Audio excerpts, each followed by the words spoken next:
Hello, so my name is Yves Rettel, I'm from Luxembourg and I have designed Red Strike. I've been working on that game for nearly 20 years and happy to present it to you here.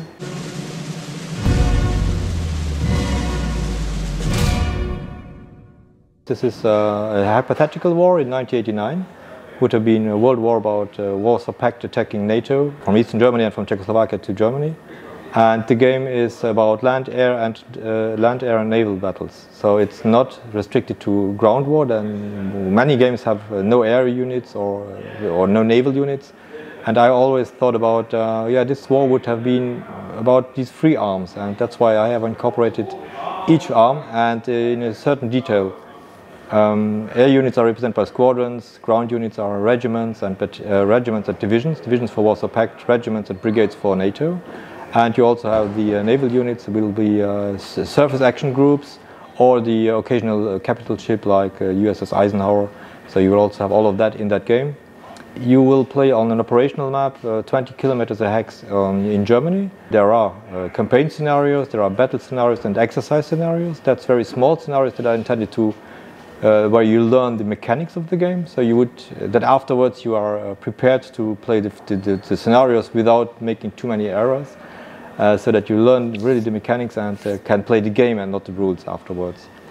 And the game comes with this operational map, and you also have a strategic map that spans from Halifax in Canada to Murmansk in the northern part of Russia. You have to bring your convoys from the US and Canada to Europe, and what happens on that map also influences your operational combat.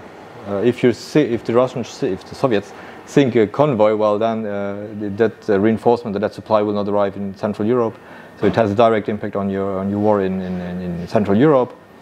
And so talking about Germany, so the map also encompasses the lower countries, the Netherlands, Belgium, and also the northern part of France. And what inspired you to make a Cold War Gone Hot game? I mean, we were in 2024. This kind of game were pretty popular usually in the 80s because, of course, it was something that could happen. Now we know that it didn't happen. So what motivated you to do this alternate history game? Two things. The first thing was that I really liked Gulf Strike. I played Gulf Strike and Aegean Strike to death. And I always was waiting for Mr. Mark Herman doing a game with the same scope, same scale for Central Europe. But he never did. So at one point, 20 years ago, I thought to myself, oh, why don't I do it? For me. I wanted to do it for me only and for me. And so I started to play around with rules, to play around with maps, and at that time I was doing a lot of things in Photoshop, so I was quite good at that. And that was the first thing, so I wanted to have that game, but it was not there. So I invented it somehow myself, based really on Gulf Strike and Aegean Strike. And the second thing is I was growing up in Cold War in Luxembourg, and I was living very close to one of the biggest NATO warehouses. So I was pretty sure that I was the first target when the Russians would have attacked.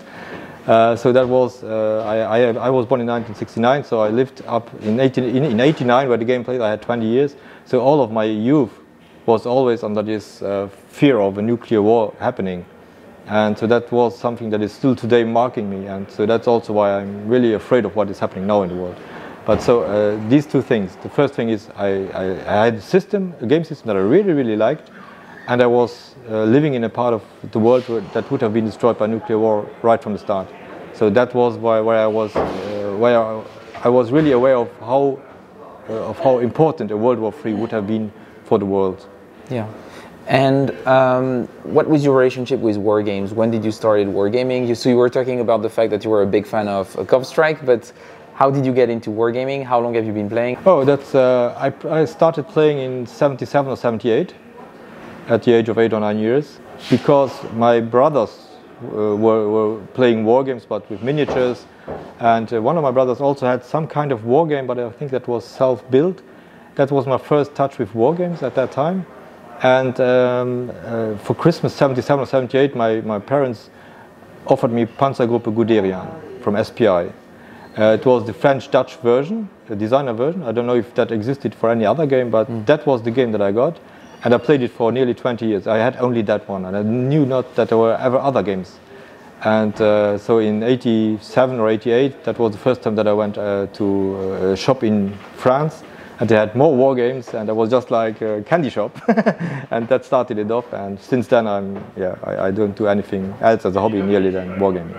And today, are you still playing on an ongoing basis? Like, is it a big part of your daily life? Like, is there a big scene, for example, of wargame players in Luxembourg? Not really. We have a WhatsApp group with 12 people, and there are 2 Luxembourgers in it. So the rest are Spanish, German, English. So it's not a big community in Luxembourg. But I found in France, in northern France, there are groups that I play with, and Belgian groups. So I mean, there are a number of wargamers in that area, so it's something that is also evolving. We see new players coming in. It's not like it would always be old people, but it's really also young people that come in and like to play wargames. So it's an evolution that's coming.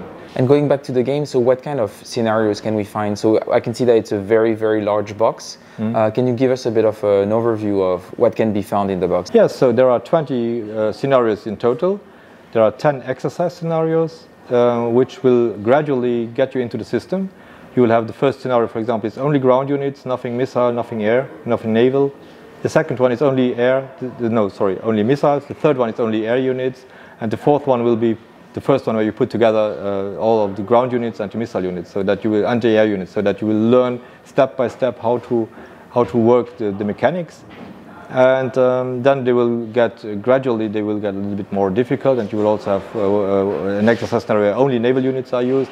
You will also have exercise scenarios where there is only the operational map or only the strategic map that is used. And for these 10 scenarios, we have small maps that you will see probably in the cutout. You also have these very small maps that are very useful to learn the mechanics of the game.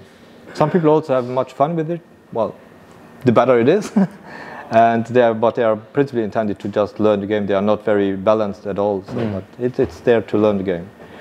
And when you have done the 10 exercise scenarios, normally you are able to go further a step to the battle scenarios, which are, in my opinion, the core of the game. For the battle scenarios, there are 6 of them. 6 battle scenarios that are quite constrained in a geographical area. There you also get maps for that, so you don't need the big operational maps. So you have also small maps that fit on nearly every table, and you have all the tables that you need and all the air bases that are on these maps printed. So you only need that one, a map that is really reasonably sized to play the core of the game indeed, where you have sometimes air and land, sometimes naval and land, naval and air. So it depends on the scenario that you want to play. You have the classical Fulda gap. You have the Bavarian option, where the Czechs attack the south of Germany. You have Baltic Ops, where you have the operations in the Baltic Sea. So you have a little bit of everything that was interesting, to me at least, in World War III in '89. Yeah. And then you have, of course, the 4 campaign scenarios, which are played on the operational map, which is a little bit larger. Not extremely large, but a little bit larger. It's 222 by 34 inches. And there you have different scenarios. You have a surprise scenario where Warsaw Pact comes out of the barracks and attacks. You have We Didn't Start the Fire campaign, which is really where both sides are a little bit prepared. So you have more troops, more air units. That's going to be a little bit more tough for Warsaw Pact to get through. And you have 2 scenarios where there is really everybody is there, and you have every kit is there, and you have really big battles that are going to be there. Okay. And was this your first design, or? This is my first published design, yes. I have been designing for me forever. I think I started maybe at 9 or 10 to change the look of the Panzergruppe Guderian map. I pasted something on, I wrote on it, and I made my own counters. I wrote them with pencils, and so I cut them out. So I have designed my whole life, but this is the first really published game and of the series of Red Strike. And I was wondering about the research aspect. Yeah. So what kind of material were you able to use to actually maybe identify what battles made sense, what campaigns made sense, what weapons were available? How did you manage to do all this background research for preparing the scenarios and also the game overall?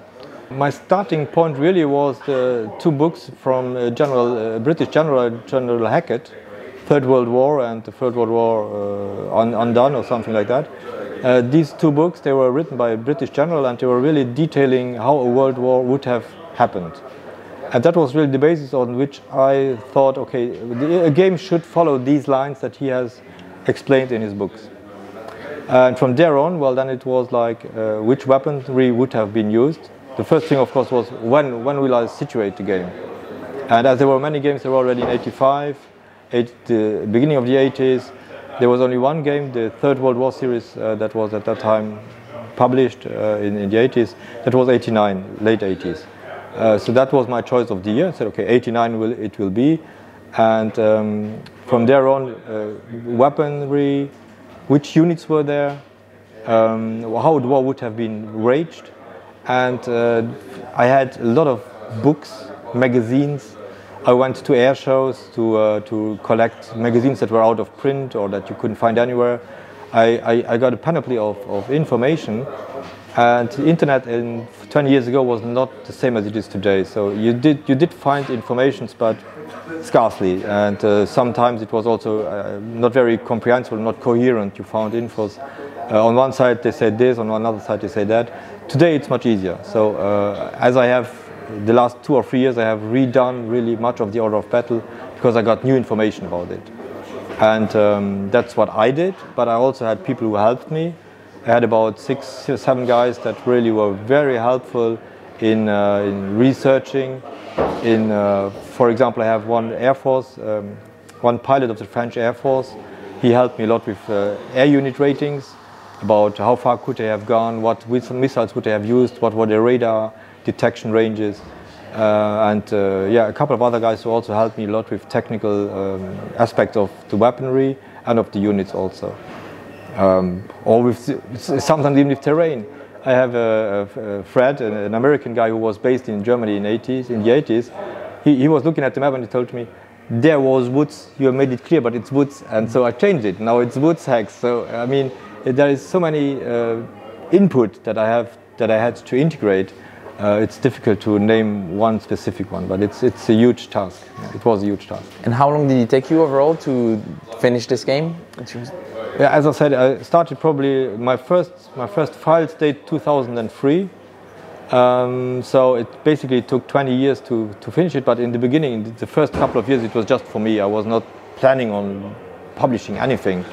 It was just like when I talked about it on Consim World, that people were interested in, and then I said, oh, people are interested in this, so maybe I could go further. And then I had contacts with one or the other company that did not evolve to anything until VUCA 4 or 5 years ago. VUCA contacted me and wanted to do the game with me. And from that on, well, then it was really off. And as I have also a full-time job, so you can imagine that it was more or less in the evenings, Saturdays or holidays that I could work on it. So it took some time, yeah. Great. But congratulations on the release. Thank you. Can we expect future games from you, or do we have to wait 20 years for the next one? No. Oh yes, there will be. We are working on Northern Strike. That's going to be a standalone game. That will be a companion game to Red Strike. That's really Northern Norway, Finland and Sweden. Also 89, of course, same ratings, so same rules, 95% of the rules will be the same.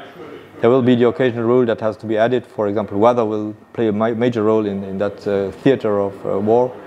We are working also on Balkan Strike. That will be a little bit like Aegean Strike, but the scope will be larger.